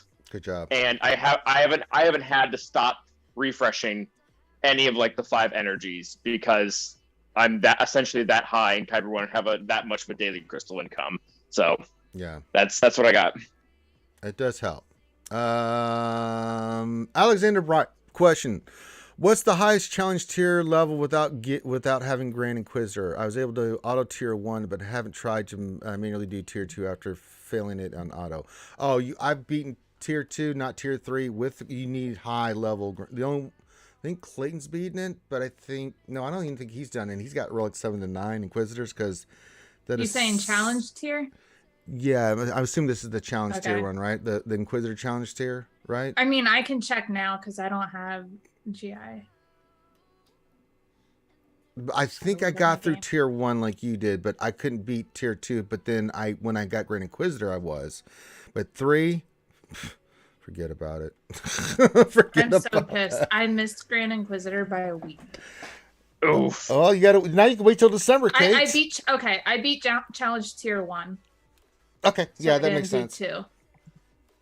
Oh, I'm so pissed. Well, you just gotta wait till December now, Kate. That's all. Stupid. I got to farm a Conquest character that I don't even have. It's just not stupid. It's the normal legendary cadence. We established that. I know. This is normal. This is normal. Normal with like the fat asterisk on it. Yeah, biggie Normal. asterisks. I know. It's normal. I'm It's just not salty. normal. That's it. You No, have it's- every right to be well, salty. Isn't it longer? Yes. Like, It's Well, not the normal. 6 It's months. not normal. It's not normal. It's Yeah. longer, but like they've always done this. They've always No, dicked it's always around been with like the cadence. 6 months Like the- cadence. I thought. They No, said in it's the been post. relative. They've done 3, they've done 4. They have done 6 once before. Like Yeah, they've always dicked around with it. I'm salty. That's all. you deserve to You be should salty. be. Yeah, especially with Conquest. I again, missed don't it by get- I don't even think it was a week. It was less than a week. I missed it by less than a week. But I'm ready for profundity. Like That's good. I will at least Nice. get it like unlocked. Yes. Settle Dagger, another mod question. Are there any tunes that it is okay to put 0 speed mods on? I have some dumb gold Yes. mods. There's a ton. Tanks, I mean, who have I put stuff on that I don't even give a crap about? Like, B2 yeah, B2's one. does not want speed at all. Doesn't Doesn't make him need worse, but he does not need it. There's some. I made a video about this. Yeah, there's some tanks that you don't really need speed on that you just want the stats, right? That stats are more important. Nest and Droidica, depending on where you're putting them. I do like slow nests. Yeah. So Nest can be good. Yeah, you just want Um, tenacity and tenacity secondaries with her. Wampa's is kind of the same way because he's slow anyway. So me and Calvin, we have him modded the same way with high tenacity defense set, and man, he's so good. Oh, nice, Red. You came over to the defense side. Yeah, I've been it since day one, dude. When we talked about it on the Nice. Jedi Academy, I've dominated with Like it's like Wampa's. nobody does that. I did, yeah. Remember we talked about it, and I was like, yeah. And I mean, I've got tenacity secondaries on it, but yeah, I went defense with the defense set with then tenacity. So he has high tenacity because you got to get through that first initial hit. Oh yeah, if they stun you first turn, the You're- match is over. Yeah, or Like, when any alright, debuff, you're done. So yeah, remember we were talking because we got asked a question a while ago when his Omicron came out, like how we were going to do it, and a lot of people were saying offense. We're like, no, That was weird. I've seen like potency and crit damage to him. Like, what are you guys doing? Yeah, I don't understand it. It's like he needs to be beefy, lots of health and protection, and so he can take hits. But you need that tenacity on him. I mean, he's going to ramp up and smack eventually. But if he's going to get stunned, Yeah, or the debuffed, health is important too. Like I yeah, think I have 3 health primaries on him. Just to the defense is nice, but I like the health primaries with him because that's the Yeah. best overall value. yeah. But Wampa's a good example. Ness is a good example. Like Dark Trooper. There's a lot of the like the turn meter generated characters like Resistance Trooper, I guess. Canderous is kind of that way. Yeah, you don't need speed. Yeah, you need like offense on some of the ones you've listed, like Canderous and A perfect example is Fennec. I don't have a lot of speed on Fennec. She's all about that damage because you want that special offense up on her, right? Yeah, Ben's some of these slower. characters though, like you want like 10s on. Like you don't want them. No. you don't want them at but you want him to have like say 60 speed or something like that. Yeah, but some of the tanks, Like Fennec's a good example of that. Yeah. Like Fennec was about like 80 or something. Yeah, but those characters like Dark and Fennec that get called a lot to assist. Yeah, You want Ahsoka too. Yeah, Ahsoka is like that. Snippies. So yeah, good question. Yeah, there are characters like that. There's certain tanks, you want some speed, but like, I'm not overly concerned about like they're so slow. The characters are so slow. But I don't worry about speed. Like Luke and Gas, I think Gas's arrow I got on him doesn't even have speed. It's got those big stats like protection and I had a offense. 0 protection went on him for a while. Yeah. I think I swapped it eventually for like a 10 or 15 speed or something like that. But Sure, you can do that. But I had the same thing just because those stats are so important. But it's organic. It changes, right? So and it can vary on counters too. Yeah. Like there is one team out there where you do want a fast Ahsoka, and that's for Turbo Qui-Gon Jinn. Like it does vary a little. yeah.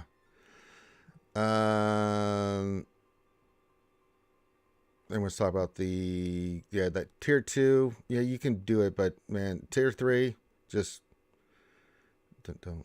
Don't waste your time. Yeah. 32Q PSK welcomes this question. I'm mid-game. What's your approach to splitting Cantina farm between signal data and character shards? Oof. It depends on what you're working on. My thing is if I'm going for a GL or I'm working on a team, get the character first.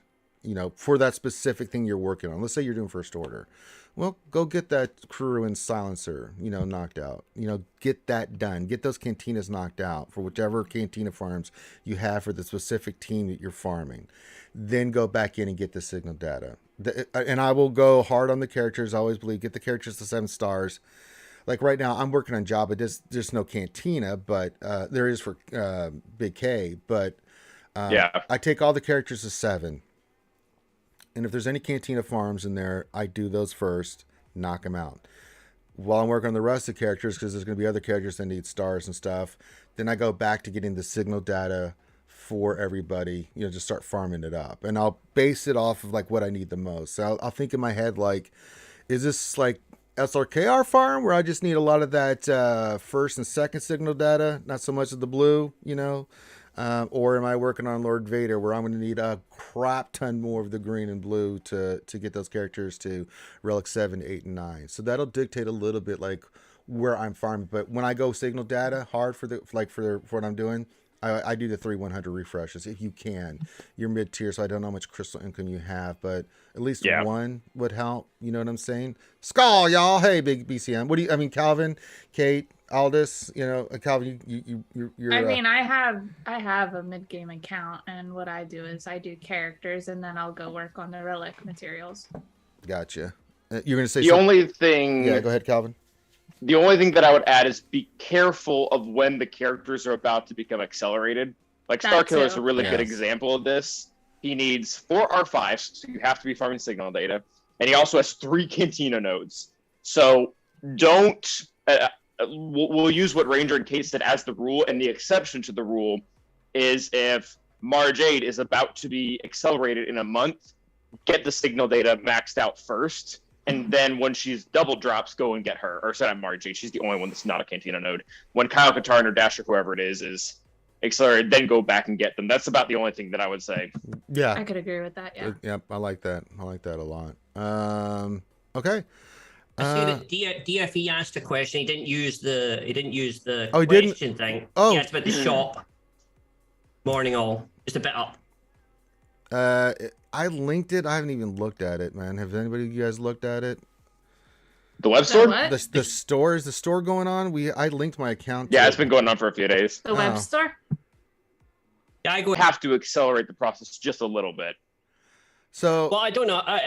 It's one of these weird things. There's a lot of debate whether they've done it to help shut down selling of accounts or moving of accounts by permanently linking it to a specific email address, and then I think it's.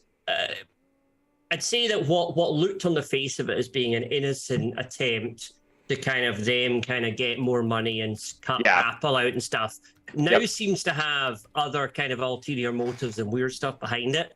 And I think it's not been as palatable, but I look at it now. So I go in every day and I collect. I love the fact the free thing they give me is still a gamble. You know, they can't even just say, God, I'll give you 5 of these. It's like, I might give you a 95% chance. It's like, why is that? I did like the 5 Hondo shards. Those were nice. Yeah, that bit was fun. But it's like... There's free stuff? Yeah, the daily... Yeah. Every day you get a daily thing that's free. And it's maybe like, typically has 50 energy of something. Yeah, I should probably do that then. And it has a gamble. But I don't know. I mean, I haven't bought anything, and I'm not too sure if I would buy anything, because the only way to buy from the store is through your credit card. And I know why I wasn't doing this crap. So I connected EA on my account, in game. Then I go to the stupid link here, and I just got the code. I put it in. It says error. I'm like, but you say I'm linked over here, and I go over here to do the stupid thing, and it's saying error. I'm like, what in the hell is going on here? I mean, this is really... That's why I got upset. A lot of people are having connection. What I would say is that my biggest concern is that they're asking me to give my credit card details to a company who can't manage a sensible launch without effing it up. Whereas I don't mind Apple having my credit card details and me buying through the Apple Store, because I have a certain protection that buying through the Apple Store allows me protection from buying on this random website. Suspicious, and all they're giving is a 5% on crystals. So, and you don't get anything. I would still take the protection of Apple or protection of the Google Store and the Google Play points from buying it there, and I wouldn't go anywhere near their store. So I think log in every day, get your free stuff, but I would ward against them buying stuff in there. I can't, because it won't let me. I'm linked and stuff, and that's just why I gave up on this, because while we've been sitting here, you were saying that I've tried to do this multiple times. Well, it says I think BCM is having issues too. So, why don't you? But I think Aldi makes a really great point about security and all that. Yeah, but really I mean, great. that's and I agree, and all the stuff, the good stuff. But I mean, what's the point of this if it doesn't work? So I did everything I'm supposed to do. Count's linked. I checked it in game. It's linked. Go over here. It's like, oh, we're sorry. Error. Here's the code. Yeah, it's linked. Obviously, it is linked because I got the damn email. So, all right. Yeah, so, I had that a few times. Yeah, it's a massive pain in the ass. Like BCM says, it is annoying. But like I say, you log in every day, you get your free stuff, but the free stuff's still a gamble. It's only 50 energy. It really, from what probably should have been a huge launch for them and something they should have been trying to port everyone across to immediately, they've kind of, again, shot themselves in the foot.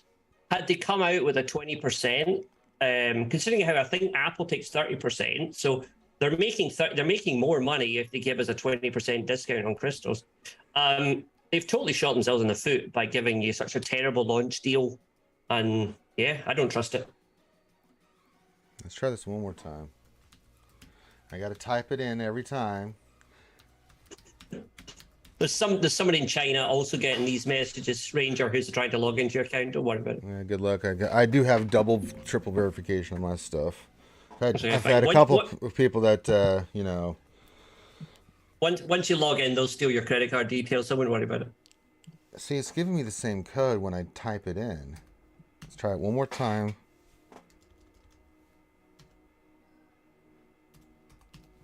Or just be like me and don't use it. Yeah, not gonna do it. That's attempt 4. I'm done, and I've had them send it to me 4 times. So winning. I wonder why people aren't using the new store. Is it working? No.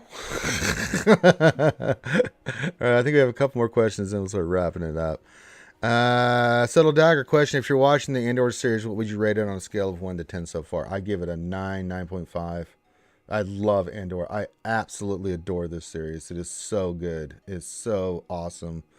Oh, I can't say enough good things. The acting's superb. The writing's superb. Just the Oh, so the world building's been tremendous. Just See, I watched it tremendous. on a plane. Like when I went to Halloween Horror Nights this year, I watched it on a plane. Like downloaded it on Disney Plus. And I watched the first episode and I could not get into it, but I've heard it's really slow. But I'm like, also, I couldn't really hear too well because obviously you're on a plane. Yeah, binge it. Just binge it. Now that there's 8 episodes out, Kate, binge it, and you and the tree trunk can sit there and watch it, and it's really good. It's really, really, really good. I mean, I don't know what you think. Yeah, like Aldous. right now, I'm just like, Through the roof. It might be the most well done series that they've done for Star Wars so far. But I don't like or I don't care for spy or heist shows. Like I've been. Yeah. This is probably going to be pretty low on my rewatch. I feel the same. I felt the same way about Rogue One.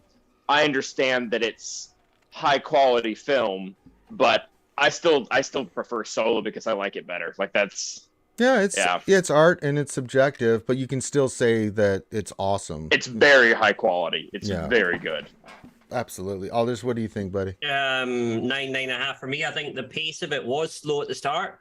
But that's just built and built and built, and really they've created a whole new world and a whole deep character, and I think the acting's incredible. And I like the pace is slow, but it's slow for a reason, and it's getting there. It's slow because it's building the atmosphere. It is very good.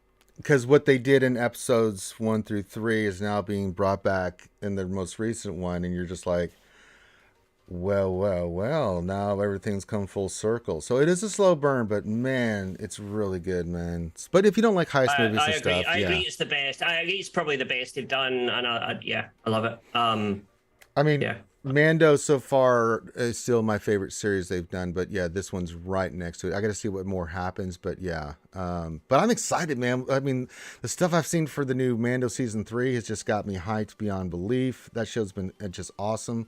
And then the stuff for Ahsoka, man. That picture that they had with the Rebel crew with Ahsoka sitting there, I was like, ah! Live action, yay! So I'm ready for all that stuff, man. It looks so good, man. And if this is the story arc where they go after Ezra and Thrawn, happy days are here again.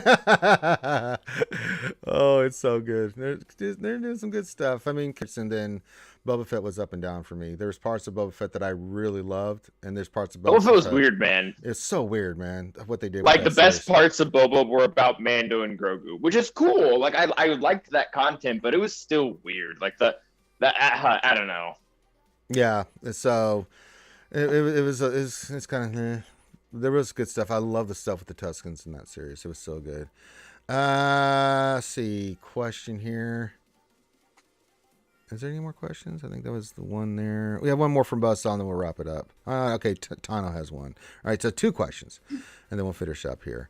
Buzzsaw says, question, what could CG do? What could CG that you think would bring X players back? I could say I would definitely love to do a Death Star raid.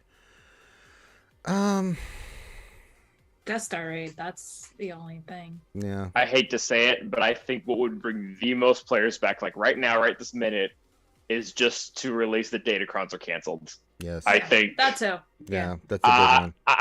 I don't know if that'll be a continued sentiment for the rest of time, like next year or something like that. But today, what would bring the most amount of players back would just be to say that we're done with Datacrons. Yeah, it's interesting when you're talking to players, like, it's not like they're not excited about the characters coming in, because they've been, for the most part, besides a little bit of the miss on Inquisitors, but I mean, all the other characters and stuff have been really good, like Ben Swallow and all this stuff. They're happy about that. They like the mod changes. They're excited for TB, but Datacrons are such a negative experience for players because it affects 2 major things, TW and GAC, that they just don't want to deal with it, and that's why we're losing players, unfortunately. Well, to like even give you guys a little background, because I've been MIA from streaming, pretty much everything, and a lot of it is to like I still hold what I said before. I don't hate the idea of them. I just don't like them being applied to GLs and stuff like that. A huge reason why I stepped away was, I mean, yeah, I was on vacation, but I also took a break because I was getting so frustrated when doing GAC and TW, where the GLs had the Datacrons, and like no matter what I did, I could not get by and I would lose either the battle or the GAC, not due to just skill, but because of a Datacron, which I don't like. I don't mind losing. I've done it plenty. I have no issues losing if I genuinely deserve to lose. I don't like losing because of a Datacron on a GL. Yeah. And that was huge. I was like, why would I want to stream? I'm just getting so frustrated at every single GAC. Yeah. But that's not me. I don't want to come off as I'm getting frustrated and stuff like that. No, that's like, okay. I don't want to have that. Well, you want the game. I think all of us want the game to be successful. I've said this a million times. I want CG to make bundles of money and be successful and put out a product that's awesome. But I have to be motivated. Like, what are you putting out that's motivating me that gets me excited? TB. But as I said, me and Clayton both said this here recently. If TB's a miss or a dud or it's just not good, that might be the end of me and Clayton, because it's like, at what point? I mean, I like collecting characters and stuff, but when that's all you do and this is all this game is offering, and Datacrons are not going away, I mean, what's our motivation? But if they simply took out the fact that Datacrons could be applied to GLs, I think you would see I have a few problems with them. Like, I would want more than that. Like, I did. Cross out GLs, drop the relic gate for the whole team, and kill any overpowered level 3 or stats. Because when they do that, they're not changing the JCT meta when every single team can be overpowered. They're just saying whoever bought or farmed or whatever more Datacrons is the winner. Yeah. The issue is they'll never do any of this because they're making money off of them. I know, but it's like, how are you making money? Are you making money? It's long-term or short-term. If it kills the game, it's very short-term money. Yeah. Oh, yeah. It's short-term for sure. Because definitely. You can see people are quitting. People are getting frustrated. I just think it's like, how do you make that money? Is it pressure buying, or is it like exciting? Well, there are some people who will, like, let's say they did the 3 changes I just suggested. There are still a group of people that would still have like 16 level 9s. Like that group does exist. Yeah. Yeah. But it's a different kind of Datacron. But they're not, it's like, they're not even thinking about this. Like, it's like, I made this analogy the other day. It's like, they're like the Yankees. They have their analytics. They have the whiteboard. Yes. And for so long, no matter what, this is the lane, and they're going to stick to it no matter what. They say they're listening, but they're not really, because they're not seeing in real time what feedback and stuff that's going on and making adjustments to the plan, right? They listen to the money more than anything. If their statistics tell them that X, Y, and Z is bringing in more cash flow, they might listen to what we have to say about liking them, but ultimately one trumps the other. Yeah. At the end of the day, money makes the world go around. Well, I think their money is coming from a smaller and smaller group of people. They might be getting more and more money out of a smaller and smaller. Whereas I think that essentially, I think their better model would have been kind of to spread it out so that they were making more money across Kyber 1, Kyber 2, Kyber 3. I think at the moment it is only the people at the very top that are actually wailing on these things. Everybody else is just the majority. You might re-roll one, but pretty much that's it. You just get what you get now. Kate, you missed a conversation earlier on where we talked about actually. I mean, I've dropped down in skill rating on purpose. Calvin doesn't really mind if he loses. Ranger. Oh, I've been losing too. We're like, I don't care. It's no longer, and actually, I just want to have fun. Like that's You want to enjoy the game. And I have to say that I've actually now, one thing I've always been careful is I don't want to kind of pressure anyone that's watching my stream into thinking they have to attain a certain Datacron.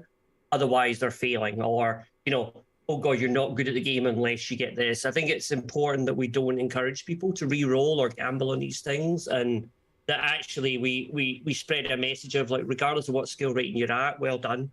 Most important is to enjoy the game, not to be as high a skill rating as possible, whereby you're not enjoying it, or you're spending money on Datacrons that you don't have or don't need or don't want. But yeah, in answer to the question, they'll never come back. Ex-players, once they leave, they've either found a different game, which has replaced the fix, or even there's a lot of people that come back, though. Yeah, there's people that come back, but then Datacron's changes, they would come back if there was Datacron changes in a new raid. Yeah, well, like Warrior came back, but he as soon as Datacron said, he was like, okay, I'm out. You know, I hate do that again. But do these people don't come back to the same account? yeah, I would just say same account. Yeah, he actually Yeah, they swelled. do. Yeah, he A lot welled of them out and do. got his GLs Some and don't. everything. Yeah, Yeah, he some didn't. don't. I think yeah. Yeti sold his account and then bought a different account or something. Yeah, that's yeah, true. I mean, the thing is, once you stop working on an account and doing it every day, even for hard. a couple of months, the account becomes worth significantly less than where it was previously. So again, the person's rejoining, and not only the rejoining where they were, they're rejoining, you know, a few 100 or 200 skill points lower because they missed out on all the new stuff. Yeah. But no, I don't think anybody leaving. And I think people at the very top who have enough money to buy a small country, those people that leave, they do it out of enjoyment. They aren't coming back at all. They'll find a different thing, you know. That kind of sunken prophecy of money or whatever it's called, where, you know, Like a cost fallacy. the only reason you stick with the game is because you invested so much in it. Once you break that for the first time, you're not going to go back. So I don't think they're going to come back. Yeah, Loki was the #1 GAC player in the world right before Datacrons came out, and as soon as Datacrons came out, and this is, no one spends like Loki does, right? He stopped spending, he stopped giving a shit. He's dropped into Kyber 2, and he says, I play the game, but I don't spend a dime, you know, because, and that's it, you know, and that's kind of the engagement. So yeah, we'll see what happens. Well, with we them. also just lost the one of the more recent #1, Sasha. Yeah, I mean, we've lost content creators. They've been dropping like flies, you know. Well, even looking at like when people are streaming, I'm like, it is not like it used to be. No, like, because a year lot of ago. content, they've hung it up, you know. Yeah.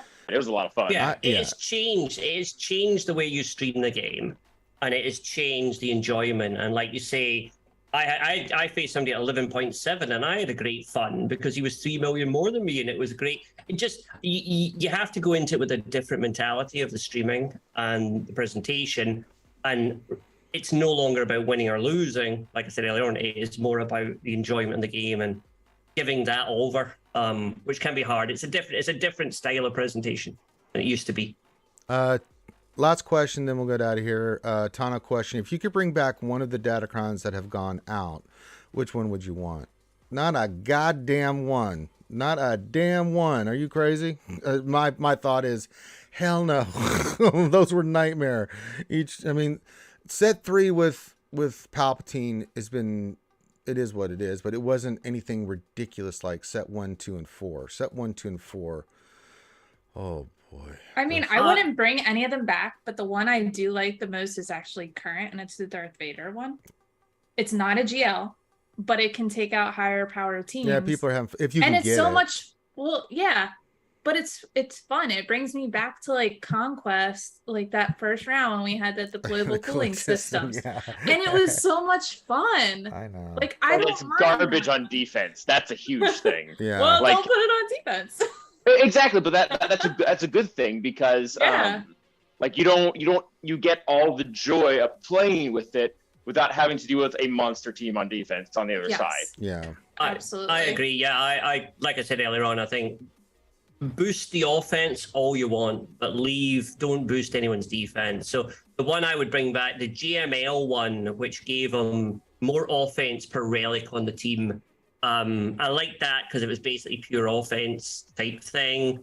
But yeah, any Datacron that boosts offense but is essentially useless on defense is my kind of favorite Datacrons, and I like that. And I think that should be the model for me going forward. Is we just leave the defensive strats alone, and we boost stuff that's going to be AI played badly, or is only good on offense.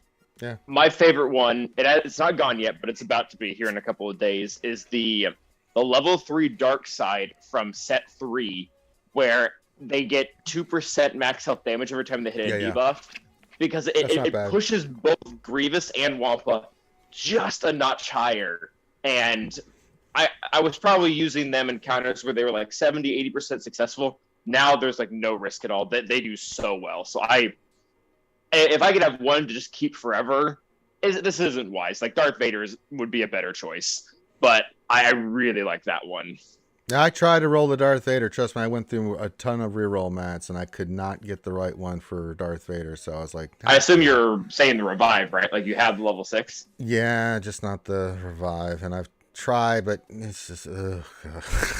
It's like, God damn The it. level 6 is still good. It's Like, still good. I still I use it think against I've some needed- teams, but not against I like think the I've needed upper the revive teams. once.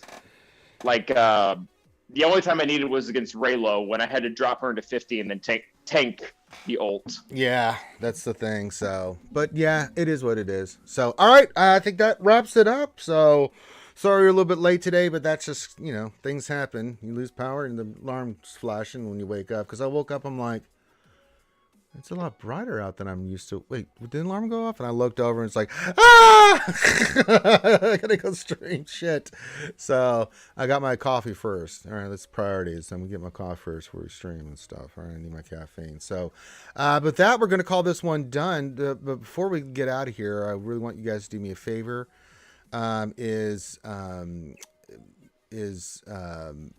Check these. I'm gonna let these guys pimp their stuff. Please go check out their content. They're kind enough and generous enough with their time to come here on a Saturday morning. Well, in all this case, tea time over there in Scotland, in the Highlands of Scotland, to come hang out with us and answer your questions, give you the advice you're looking for. An easy way to say thank you is just to go follow them and follow their stuff and watch a video and things of that nature. So we'll go around the corner as old Grande Patron likes to remind me weekly during the one stream. All the Sunfly, where can folks be checking you out at? Join me at Welcome to Sandflies on Twitch and also on YouTube. I stream about 6 hours ago. I don't know. So I had your I'm in the notification. morning. Yeah, everybody knows it. Don't worry about it. I see you're not trying to come on my channel at 3 a.m. to promote your stream next Saturday. Anyway. No, I go to your channel. I just don't. So here's the thing. When I watch everybody's stuff, 90% of the time I don't say anything because That's fine. I got a million things happening. No, but We can see you in there. Yeah. I look up the chatters or the lurkers. I Yeah. never do that. I never do that. Anyway. Oh, look at welcome to Sandflies. Calvin being sneaky. Yeah, Calvin does that. Calvin does it. He checks and he's streaming. I'm like, okay. Anyway, welcome to Sandflies. Hang out. We love SWGOH. I love the game. Want to see it continue forever, and try and find a good way to put on a fun presentation, enjoyable, and a kind of a cool community as well who hang out in Discord, which is good fun. Anyway, There you go. He's a stalker. He likes to watch.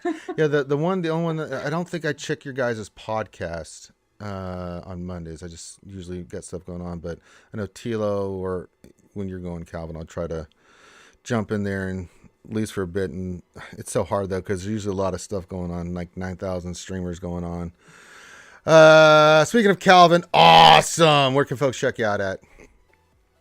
Main place you can find me is on YouTube. Just Calvin Awesome. You put that in, you'll get me. We're doing a lot of roster building kind of tutorial things ish on YouTube as well. I think my most recent video is us talking about uses for the Luminarchron. So go and check that out. And as has been mentioned several times, Spotify and iTunes, you can find the Mad Awesome Show. It's a podcast where me and Tilo talk about the game, Tilo Mad that is, as well as Star Wars lore. And I'm guessing this next week is going to be big because we're going to probably have to cover Cassian as well as Tales of the Jedi. There you go. All right, and then the lovely Kate Gaming. Where can folks check it at? It's on Twitch, Kate Gaming with an underscore. Actually, I'm getting back to streaming now. Yay! You can do some hate hunting. I just too? gotta go. Yes, tonight we are. Do you want to join? Yay! Do you want to join? Can't. I gotta get stuff ready, and I got a busy week coming up because I got the charity stuff next weekend stuff too coming up. So, unfortunately, They updated like 3 of the games. Oh, damn! Today, like between today and yesterday, there was 3 different game updates. So we're gonna be probably going through them, having some fun. But I am gonna do GAC in a little bit. I just gotta run out and go get more. It's trick or treat. So and my husband ate the candy, and my husband ate it. So I gotta go get more. That's awesome. Once I get back, I gotta check my PC and because remember I was having problems with the game. And then I'll try to get into some hate hunting. We want to do some Old Republic and some other stuff like that. So I gotta see how I can get this set up to run the game because I stream it a lot. See, it's not just running; it's just running the game and then being in all the other stuff I've got going on. So I got to check see if I need to get some more RAM or something here. Got to get with my boy Corinth, my computer whiz, and see what we want to do for the old machine here. See if we can get stuff going so we can do some hang hunting and stuff like that. So we will get there, but let me get through this week because next Saturday is coming up, and I've got a lot of stuff I'm trying to get done in the background and have taken care of. But we'll be back If you Monday. need help with anything, just shout. I will shout for shizzle. So thank you guys for joining us. Make sure you hit the thumbs up, subscribe, all that stuff. Think about coming to Patreon. We're doing our big Patreon push for the new lore stuff that you guys I told you about. So do all that and enjoy your weekend. You deserve it. You worked hard this week, and we'll see you on Monday for Halloweenies. Everyone have a great rest of your day. Bye.